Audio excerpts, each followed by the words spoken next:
बे समाव दंफैयो आङो धेमाजि जिल्लानि सिङाव थानाय सिलापथार दख'रा। बे सिलापथार दख'रानिनो आइथान सनापुर बर' गामियाव।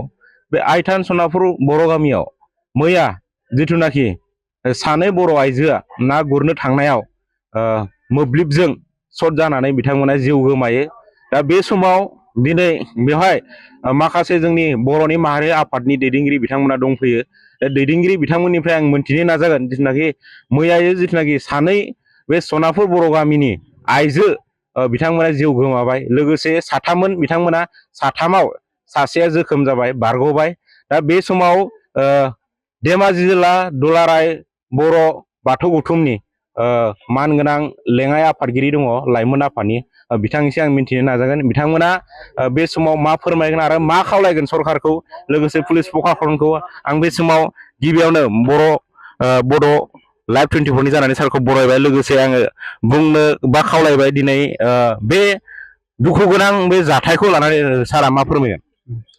जोङो दिनै धेमाजि जिल्ला दुलाराय बाथौ गौथुम लाइमोन आफादनि जानानै खौरांखौ मोननाय लेखा जों दिनै नैबे दुखुथिया न'खराव जों दिनै खबर लानो फैदों। खबर लानानै जों दिनै मिथिबाय थारैनो बियो जोबोद दुखु गोनां मोनसे जाथावै मोनसे जाथाय मैयानि समाव जानानै थांदों। बियो जोंनि थाखाय मोनसे सुफुंख' हायै मोनसे जाथाय। बेनिखायनो जों दिनै खबर लानानै जों मिथिबाय बे जाथाया थारैनो जोबोद दुखुनांथाव जाथाय।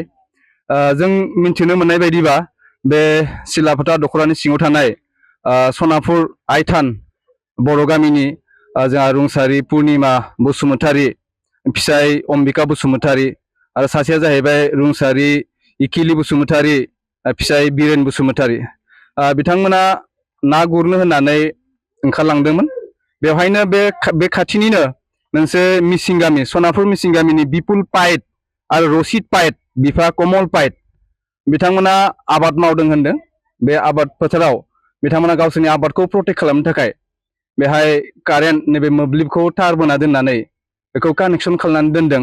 बेखौ नाथाय मिन्थियैयाव बिथांमोना आबादखौ नायनो थांनायाव, सेराव थांनायावनो बिथांमोनखौ मोब्लिबा बोबथाबनानै बिथांमोना जिउ खहा जाबाय। थारैनो बियो जोबोद निन्दनीय मोनसे जाथाय।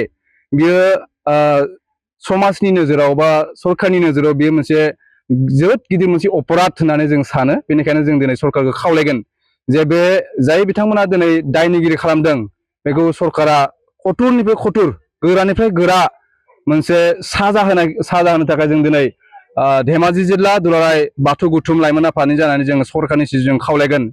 आरो लोगोसे जों दिनै बे हाबाफारियाव जोंनि बर'फोरनि, जों मिथिगौ जोंहा बर'फोरनि गेजेराव गोबां माहारियारि आफादफोर दङ, समाजनि अलखद समाव गसंग्रा गोबां माहारियारि आफादफोर दङ। बे माहारियारि आफादफोरा दिनैनि नैबे दुखुथिया न'खराव फैनानै खौरां लाफैनांगौ आरो नैबे जा सरकारनि सायाव जा नारसिननाय, बे नारसिननायनि बेलायाव मदद होनांगौ।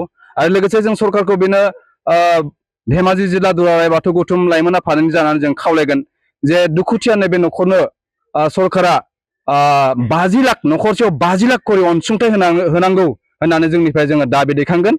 आरो गासै बर'नि माहारियारि आफादफोरखौबो जोंखौ नैबे दाबि दैखांनायाव मदद होनो थाखाय जों खावलायगोन। आरो बेखौ जुदि मानियाब्ला जों गाबोननिफ्राय राजा लामायाव लाख लाख बाथौआरिफ्रा, लाख लाख बर'फ्रा जों गाबोन राजा लामायाव ओंखारनानै जों सोमावसारनो थाखायबो जों दिनै थियारि जागोन।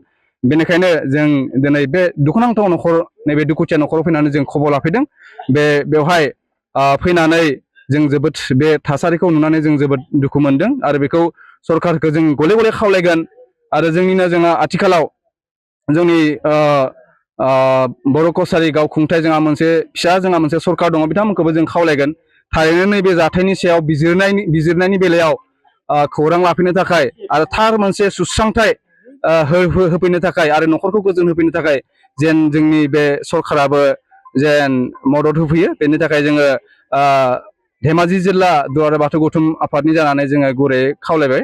आरो बेजों लोगोसे जोंनि माहारियारि आफादफोरखौ जों गले गले खावलायगोन नैबे जाथायखौ जों मोनसे इजि हिसाबै जों लाजाया। थारैनो बियो जोबोद मोनसे दुखुनांथाव अलखदनि समनि बे मोनसे जाथाय। बेखौ जों गोरलैयै हगारनो होननानै जों सानाखै। बेनिखायनो जों गले गले खावलायगोन जे सरकारखौ जों मिन्थिनो मोननाय बायदि एपिडिसिएलनि सायाव रायजोनिफ्राय केस होबाय होननानै जों मिथिदों। आरो बै जायफोरनिखि दुथां अनागारि खामानि मावदों बिथांमोननि सायावबो केस होबाय होननानै जों मिथिदों। नाथाय नाथाय केस होदोंब्लाबो जों बेखौ गोरलैयै जोङो हगारनो होननानै सानाखै सरकारा बेखौ कठोरनिफ्राय कठोर गोरानिफ्राय गोरा आयेनसिम लांनानै साजा होनांगौ होननानै जोंनिफ्राय गले गले जोङो दाबि दैखांनाय थागोन आरो जोङो गासै माहारियारि आफादा खौसेयै गसंनानै बे बेलायाव जोङो हाबा मावगोन बेखौ मिजिंथिबाय लोगोसे जों धेमाजि जिल्ला दुलाराय बाथौ गौथुम आफादनि जानानै बेखिनिखौनो बुंनानै साबायखर जासिबाय गोजोन्थों। बे समाव दंमोन जोंजों लोगोसे दंमोन धेमाजि जिल्ला दुलाराय बाथौ गौथुम लाइमोन आफादनि लेङाइ आफादगिरि सनाम मलिया बिथाङा माखासे रोखा रोखायै बुंबाय जिथुनाखि बे दुखु गोनां मैयानि जिथुनाखि जाथाय जानानै थांनाय बे जाथायनि सायाव माखासे फारि फारि बुंबाय आरो पुलिस प्रखाखन आरो सरकारखौ गले गले खावलायदों जाय बिथांमोना मैया जिउ गोमालांबाय अनागारि जिथुनाखि दुथांफोरनि आखाइखौ बुंनांसिगोन मानो होनोबा बिथांमोना जाय खामानिखौ मावनांगोन बे खामानिखौ मावनानै सानै बर' आइजोनि जिउखौ बिथांमोना लानाय बायदि जाबाय।